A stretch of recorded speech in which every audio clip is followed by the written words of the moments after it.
So my name's Jackson Leas, and maybe like 5 years ago, started learning more about environmental issues, and I've kind of stayed with it. Regenerative agriculture and renewable energy are my main interests, and I'm a student at the University of Maryland studying public policy. Awesome. So word on the street is you're an expert in the solar field. So can you give us some ABCs, some basics on how to go about implementing it? Sure. So I'm learning more and more about solar. So the Green Team wanted to put out some information on it. So the first point I wanted to make is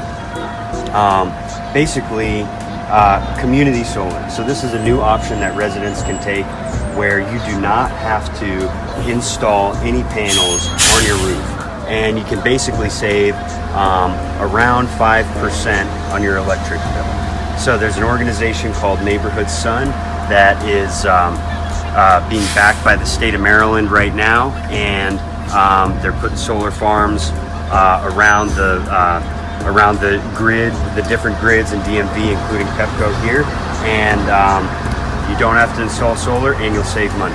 Awesome. Shout out to Armando over at Neighborhood Sun. Yep. So the second thing I wanted to talk about is solar co-ops. So with solar co-ops, you can partner with a bunch of your neighbors and try to get a better deal on installing solar on your home by buying in bulk. So there's an organization called Solar United Neighbors that helps people do that, and there's expected to be at least a solar co-op coming to PG County sometime in the near future. Exciting. Cool.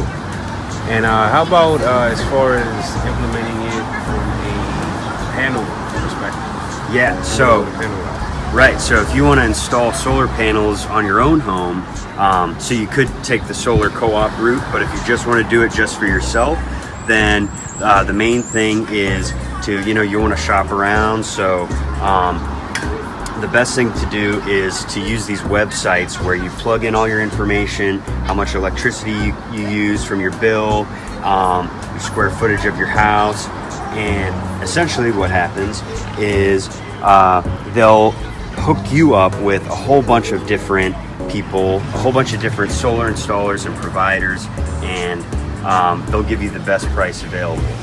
Nice. Yep. And you were mentioning earlier the DC tax credit. Yeah. People on that certain line. Can you tell us a little bit about that for those in Mount Rainier location? Yeah. So there are a couple different tax credits that make installing solar panels on your house super cheap compared to, if these credits didn't exist. So one is the investment tax credit, and that's at the federal level. If you take out a loan, you'll get 30% of your money back. So the other thing which you're mentioning is the solar renewable energy credits. So there are some that people in Mount Rainier will be eligible for in Maryland, which give you a pretty decent amount of money back, and it's all based on the amount of electricity that your panels produce. So you'll get a certain amount of money back if you're on the Maryland Pepco grid. But for the residents in Mount Rainier who are along the DC border, you're eligible for renewable energy credits, these SRECs that are even more, they're just really, really valuable. You can get a lot of bang for your buck, and makes installing solar panels on the border of DC super cheap compared to other regions in Maryland and the U.S. in general. Amazing. All right. Well, is there anything you want to close off with? You want to give us a few resources, places online you frequent that can get information? Sure. So the main, like I said, there are basically those three basic options. There are also solar PPAs you could look into, but the main three options are community solar. So just Google Neighborhood Sun, and then solar co-ops. You can Google Solar United Neighbors. And then if you want to install it on your own property, there's Energy Sage, and there are also Solar Sun reviews. There's various websites that can help you out with that kind of thing. Awesome. Cool, man. Thanks so much for this. All right. This is great. Sure. All right. Yeah.